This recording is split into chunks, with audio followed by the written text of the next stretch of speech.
The demand is coming in from these corporations, and retail hasn't really even started yet. This is the most hated rally I've ever seen. Right. Well, there's Google search volume is low. Right. Media, they're mentioning it, but it's not mania by any means, right? And it definitely feels like you can talk to multiple people throughout a day, and if you're like, oh, Bitcoin's back at an all-time high, some of them know, but a lot of them don't. Historically, the two ways that we were able to determine whether this rally was retail loved or hated was... What's going on, guys? Today we've got an excellent episode with Bill Barhydt. He's the founder and CEO of Abra. Abra is a RIA that is specifically focused on helping high net worth individuals do things with their crypto, store it, borrow against it, earn yield, etc. It's all financial services that you get in the traditional world, but now you can get it inside of Bitcoin and cryptocurrencies. In this conversation, we talk about a lot, including what's going on in the macro environment, tariffs, Bitcoin all-time high, what's going on with the Bitcoin treasury companies, and then what should we think about tokenization and all of the things that are coming from the crypto world and meeting into that traditional financial system.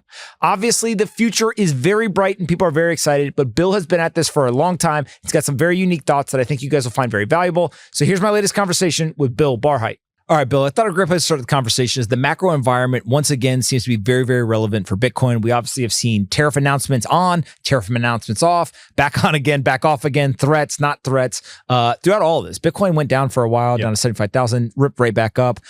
It feels like the world is waking up to, could Bitcoin be the solution? Could Bitcoin be the life raft that will get you out of all the chaos and uncertainty? Is that what you are thinking? Yeah, I think people in the know kind of accept that it is. And I think the gyrations day to day may be partially news driven, but the macro direction, meaning if you zoom out, the further out you zoom, right, the more it looks like it's a liquidity suck, right? With gyrations hour to hour that might be semi-news driven. Like this morning, we had the tariff announcement, Europe needs to move faster, so blah, blah, blah, right?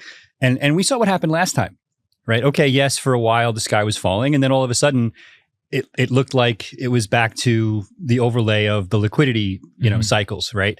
And I think that's what's happening now. So, anybody who basically was panicking this morning because Bitcoin fell 3.5% has not been paying attention, right? And so I think we're going to see more of this cycle because of the nature of the money printing, the negotiations, Trump feeling like he has to tweet every thought he has, every minute he has them. And things like that. But by and large, when you zoom out, it does look like Bitcoin has become that overlay. Look, if you accept that the network itself has value, right? Just using kind of traditional network theory, and you overlay and with a fixed float, and you overlay that on top of that, something that is constantly increasing in the floats, this has to happen. Yeah, 100%. It has to happen. And so people, get so afraid of the gyrations day to day that they forget the basic network theory, the value of a network, right? There is a formula to value a network. And when you value the network that's growing in terms of something that is being devalued, the formula actually acts as a lever on top of what you're devaluing. And people don't understand the math of that. And where's the money coming from into Bitcoin? Like, there's money printing going on, but there's also other store of value assets. And I think a lot of people historically thought that Bitcoin would surpass gold, but because gold's market cap would contract, people would basically demonetize gold, it would go into Bitcoin. The exact opposite's happened. Like, gold is growing and Bitcoin is growing. So is all of the net new capital, flowing into Bitcoin just printed money, or do you see it coming from other pots of money, maybe in an investor's portfolio? So we talk about this a lot at Abra, meaning where are the flows coming? We like to look at the flows. Smart asset managers look at flows. So we see three buckets, and I think there's more that if you're more nuanced, but three buckets basically. Long-term holders like the OG crowd, and we love them because they're all borrowing against their Bitcoin. They don't want to sell, so that's a target audience for Abra to process loans again. So long-term holders. Two is kind of the new holders who we don't know yet if they're going to be long-term holders or short-term. And the upside and downside of the ETFs are kind of the same, meaning it's really easy to get into Bitcoin now through a traditional brokerage account for most brokerages, but it's equally easy to get out. Now, if it's in a 401k or an IRA, maybe, but you can still reallocate within the 401k and IRA. So that's bucket number two. And bucket number three is the float left for traders. Well, there's a fourth bucket, which is the Bitcoin that's gone forever, but I'm leaving that aside. So that third bucket is actually shrinking over time, meaning there's less Bitcoin being actively traded And so, which leads to, okay, well, where is that kind of liquidity suck for altcoins going to come from eventually? But what people don't realize is while it's shrinking, it's still a huge amount of money, right? And for the $2 trillion asset, my guess is like even 35% of the float is still available for day-to-day trading, which is a lot, right? And so, that leaves a lot of room, right, for not only upside, but if the demand is coming in from these corporations and retail hasn't really even started yet, this is the most hated rally I've ever seen. Right. Well, there's Google search volume is low. Right. Media, they're mentioning it, but it's not mania by any means, right? And it definitely feels like you can talk to multiple people throughout a day, and if you're like, oh, Bitcoin's back at an all-time high, some of them know, but a lot of them don't. Historically, the two ways that we were able to determine whether this rally was retail loved or hated was perpetual future leverage. And it used to be the premium on the grayscale stuff, and now it's kind of the premium on MicroStrategy. But the perpetual future leverage ratios are at all-time lows relative to where we are in the rally. Meaning if retail was on board, the amount of leverage in the system would be much higher than it is now, right? And so what that tells me is that there's a lot of room to the upside, and the downside swings shouldn't be as much as they were in the past, specific to Bitcoin. I mean. Now, you mentioned the Bitcoin treasury company strategy. There's Metaplanet. There's many of these things. It feels like, on one hand, this is the Hail Mary that gets caught every time, right? You put Bitcoin on your balance sheet, your stock goes up, everything's amazing. But there's also risk, and there's leverage being used. There are these premiums. Some people say, hey, look, there's this NAV premium, doesn't make sense, it's going to collapse. Other people say, no, that's like, future cash flow multiples, or, however you want to think about it. How do you evaluate when these things come out, whether you or Abra, like, should we buy, should we not? Is this something we should support or not, in terms of both the positives and the negatives? Yeah, I think the vast majority of the public should be holding the underlying. Just buy Bitcoin. If you want to have a small altcoin allocation, Solana, Sui, whatever, that's fine, but just buy Bitcoin. Even Saylor, to his credit, I don't know if he just feels compelled to tell people that he really believes it. But look, people who have to buy equities or for whatever reason want a levered bet that's equity based will buy MicroStrategy, right? It is a levered bet. So the downside on this is that, and it would be easier if I had a piece of paper in front of me, but think about the amount of leverage that's being used. The formula works well if the amount of leverage, right, that's being used is less than the devaluation of the dollar that's being absorbed. But that's not the case right now, meaning they're leveraging themselves collectively as a corporate treasury. Let's take all the companies in the aggregate that are trying to buy Bitcoin right now and overlay the amount of leverage that they're taking at shareholder expense. That leverage is higher than the rate of devaluation 100% of the dollar. I think that on the low end, you have kind of like mid-single digit leverage. And then on the high end, you've got like, I think 27, 25%, something like that. Yeah. So that sounds right. And so by definition, right, there's a huge risk there, because if the dollar devaluation slows and you start to get it to a position where, that what they call that MNAV is not growing, you're going to have an unwind problem. So you can unwind these positions exactly the same way you wound them in the first place, right? And if that happens, you could see a precipitous fall in the price of Bitcoin while the market catches up to that. I don't think it would just crash Bitcoin, but it would certainly fall. You could see a 15, 20%, 25% drop in the price relatively quickly if for some reason, if we had massive austerity measures, right? The first stocks that would get hit, in my opinion, are the Bitcoin stocks, right? And it's not because Bitcoin becomes worth that much less instantly. It's because of their leverage versus the valuation perception of the dollar in the midterm. Well, I guess also if, a good exercise is like, let's say that Strategy or Metaplanet or whoever came out and said, we're done buying Bitcoin. Then I think that the premiums do collapse 100% on day one. Yeah. It doesn't mean that they go negative and it's a discount to NAV. It just means they probably go closer to NAV. Those premiums are forward-looking expectations on leverage. Yeah. And if there's no incremental leverage coming into the system, those premiums should look like an ETF. The only reason they don't is because they believe they're going to get diluted with more shares, with the value of Bitcoin growing faster than the amount of dilution, which is the perpetual motion machine that everybody perceives that Saylor has figured out. If you're a shareholder, then the NAV premium collapse back to NAV could mean a lower share price, right? So there's a potential loss there. But for the company, that doesn't mean that you have to sell your Bitcoin. No, right? That just means, hey, look, now we just traded NAV and we still own a bunch of Bitcoin, ETF. whatever. Is there a scenario where something can happen and they've got to kind of puke back out all the Bitcoin that they've been buying, in your opinion? Like, I guess if people are demanding a payment of converts that aren't converting to equity. No, I think my understanding, because I'm not an expert on what Saylor's set up, my understanding is that I don't see a scenario under which he would have to sell all the Bitcoin. If there was a rapid pullback, he might have to sell some to deal with the fact that the current note holders are underwater and they're not going to convert, right? So that amount of Bitcoin would have to be sold. Now, if it went to zero quickly, he's screwed. But we're all screwed at that point, right? But I think it would create a cycle where it would fall, to create maximum pain and then recover. But a small amount of Bitcoin would probably have to be sold in the very worst case scenario. Now, some of the others have a lot more leverage. I could see those stocks going to zero or crashing or creating big problems with shareholders and then having shareholder lawsuits, et cetera, because I think you can make the case that the shareholders don't understand the amount of inherent leverage in the systems that they're investing in. And by the way, I'm not saying that these are all bad things to be doing. I think it's actually kind of interesting that we're using money to test these things, especially if it's not my money. But at the end of the day, there is a risk that these things don't work. The big bet here, again, I'll say it again, is that the United States continues to devalue the dollar at rate X. And if the amount of leverage or rate Y is slightly higher than X, this can actually work, with some volatility for quite a while. If Y gets too high, meaning that amount of leverage gets too high versus the rate of devaluation of the dollar, and new money stops coming in because there's other places to put the money, right? That's a big problem. When you think about areas outside of Bitcoin, there's stable coins, there's tokenization that all the big banks are talking about. What are the areas that you see that are, one, exciting to you and to Abra, but also you think are legit going to happen, right? Because there's people who are promising the world. But are there certain areas where you're like, all right, these are the main things right now that we're focused on or paying attention to? Yeah, I'll open the kimono for you. We're very clear on this at Abra. I mean, so are you looking for a simple way to earn Bitcoin rewards every single day? At Simple Mining, we help people mine Bitcoin, even if you're brand new.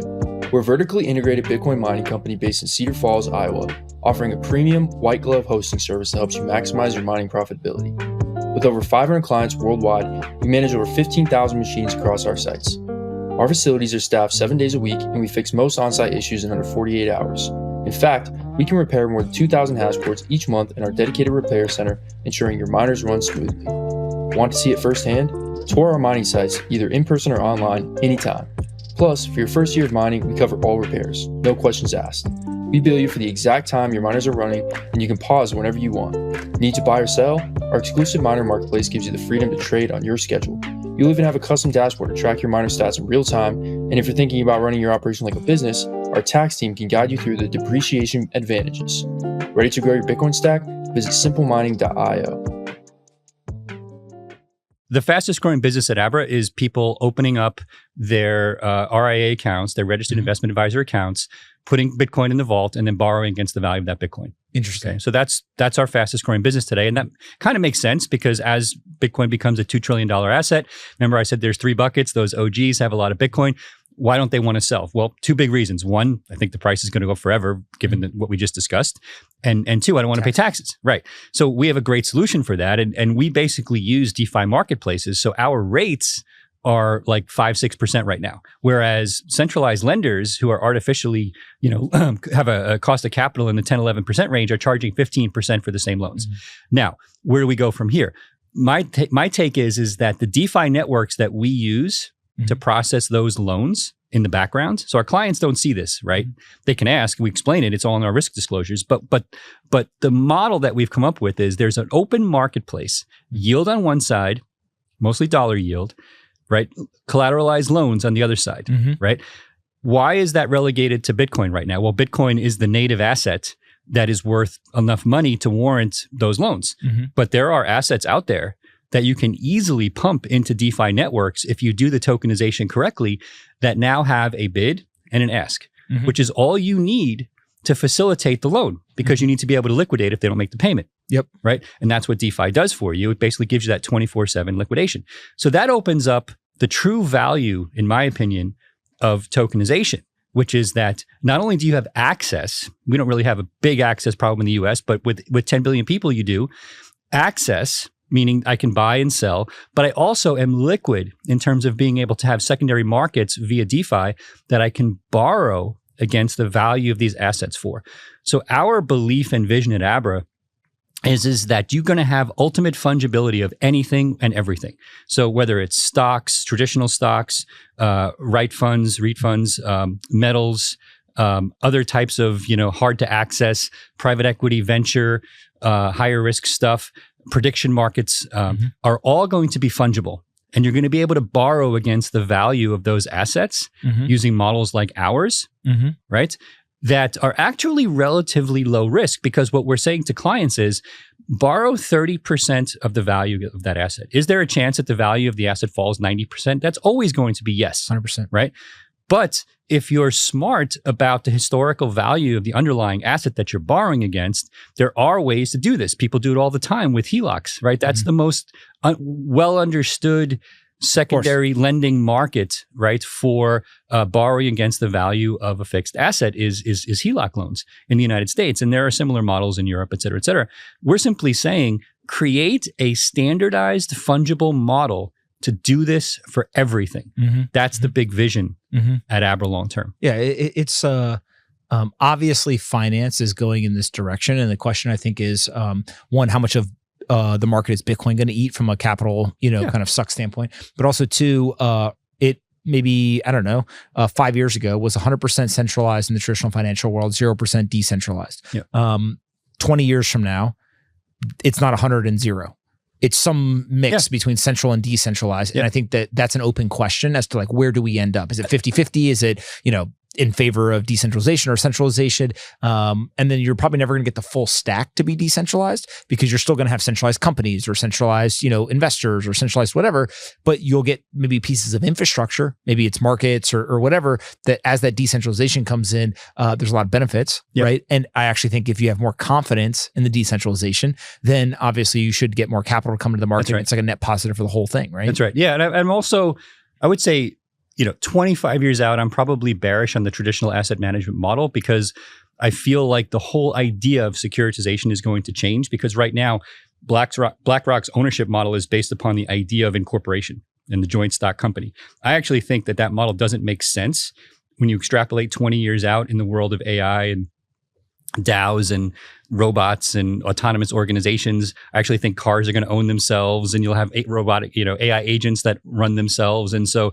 again, 25 years out, the model of asset management is going to be flipped on its head. And I think that the incumbents, many of them are not going to survive that model. So what I'm describing actually is what I often describe as kind of a post-fourth turning bank.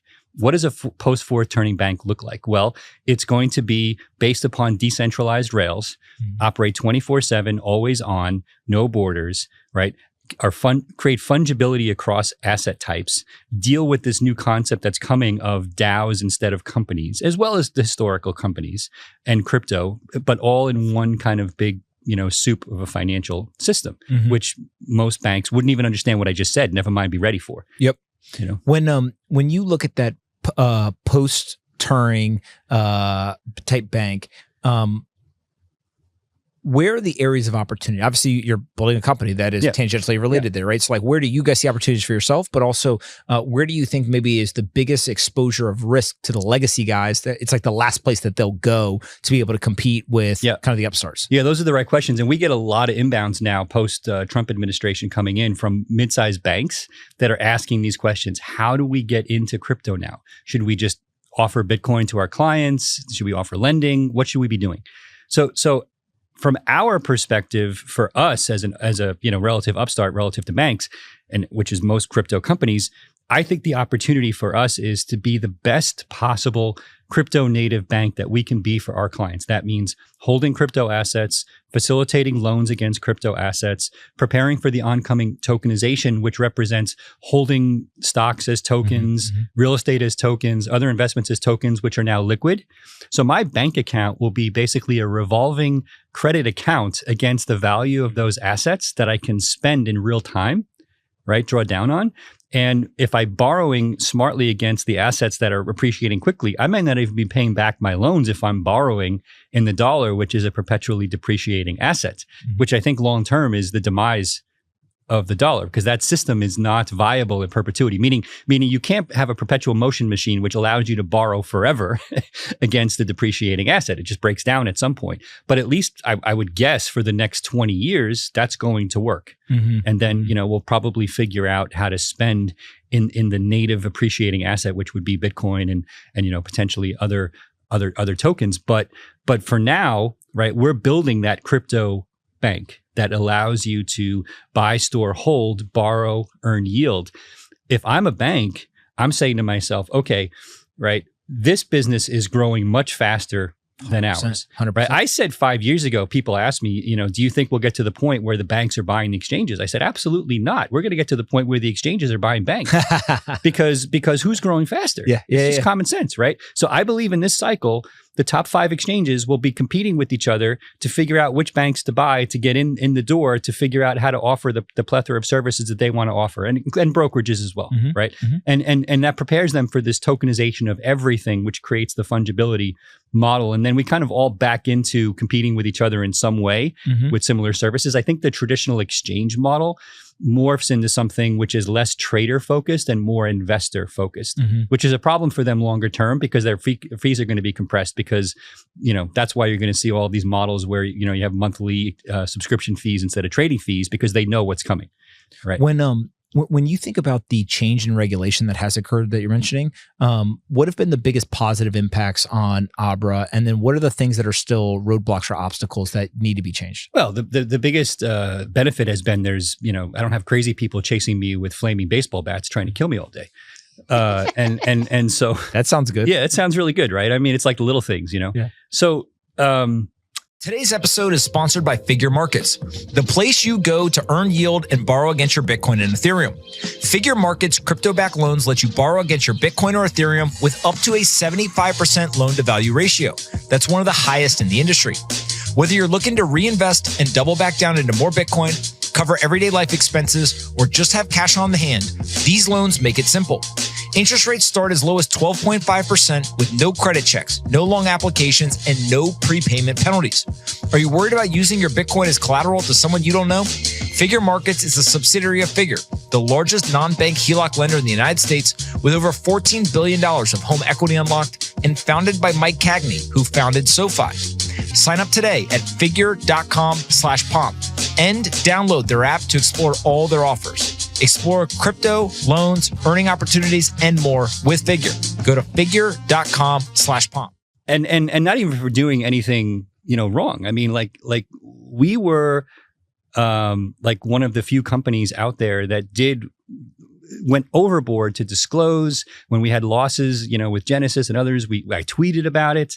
So that hurt, and not having that anymore has been awesome. Right. And we're just as committed as we were then to following the rules. And we've always said, be very clear with us with what the rules are, and we'll follow the rules. Even if I don't like the rules, my personal opinion on the rules, I'll come on here, pontificate, but ultimately doesn't matter, right? Because I'm going to follow the rules either way, or I'll get out of business. Yep. Right. So that's number one. And I would say number two is we need a model in crypto that allows upstarts to get in without a baseline level of regulatory spend that's untenable.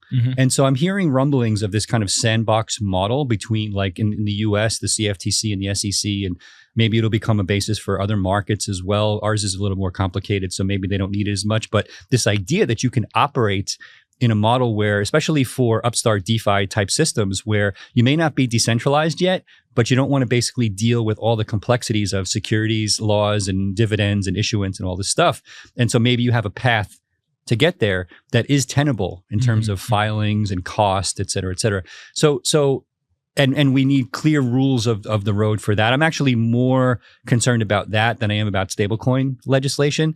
I'm a little concerned about some of the nuances of the current stablecoin regulation, but I don't think it's going to matter that much. Stablecoins exist today. They're going to exist next week after the legislation is signed, and the world will go on. What about the banks? They're supposedly trying to all come together a little. That will happen. A little, I don't know, maybe mafia is a bad terminology, a little group, and create a stablecoin together. Is that like a Rico by any other name? So I'm hearing rumblings that we are going to get a stablecoin from kind of the Zelle Kuritsu, and I they should. if I was them, that's what I'd be doing. I think the government will support it. I think the problem that I have with the current legislation is they'll be able to pay yield on the stablecoin they create, whereas everybody else who's not a bank won't, right? And I think that's an unfair practice. Now, you can create a money market token and pay yield on that. The problem is if that's deemed a security, you're probably offering it outside the US. So you kind of back into some problems where you inadvertently create regulatory capture opportunities for the banks. And I don't think it was inadvertent. I think that was very conscious ploy on their part to basically say, okay, this is our opportunity to potentially own this in the US and let everybody, fight it out in other markets. So yeah. Do you think that it's a problem that they would be able to do it? Not really. I mean, look, it's still $1 at the end of the day, right? Most consumers don't care, right? $1 is $1 is $1. And they don't understand the nuance of where the treasuries and short-term securities are being held. The average person who uses USDC is probably completely unaware of what happened in, March of, when was it, 24, when the banks went south. It seems like an eternity ago now, but it's I would like to see more competition. That's always my fallback position. You want to do what's right by the consumer, enable lots of competition, and eventually, right, the cream will float to the top. I've always believed that. Regulatory capture is the opposite of that. So that's my kind of guiding light or North Star when it comes to regulation. Traditionally, less is good, right? Here, I would say, I think there's a provision that allows for smaller companies to not have to be OCC chartered and allows for money transmission and everything else to enable, basic stable coins. And that's a good thing. And, again, we're just talking about the dollar. My other concern, which I think they've addressed is that, okay, in traditional money markets, or wire, banks, you can receive euros from another bank and convert those to dollars. Those euros weren't created in the US. The original version of the legislation didn't allow for non-US issued stablecoins, which makes no sense because you've now taken away the ability to send euros and have those euros converted to dollars. I think they've addressed that, which benefits the likes of Tether and other non-US issuers. What do you think is the single biggest development that could happen this year that is positive for Bitcoin? Biggest single development this year. Like, is there one last hurdle for us to jump over? I think Bitcoin is fine. Yeah. I don't think. So do I. I think Bitcoin doesn't care about corporate, adoption. I think retail is more important to Bitcoin long term than corporate adoption. I'm fine with it. My company's holding Bitcoin. We're going to continue to put profits into Bitcoin. But I think it's the getting the public to understand that the government is like not anti or pro Bitcoin. It just is.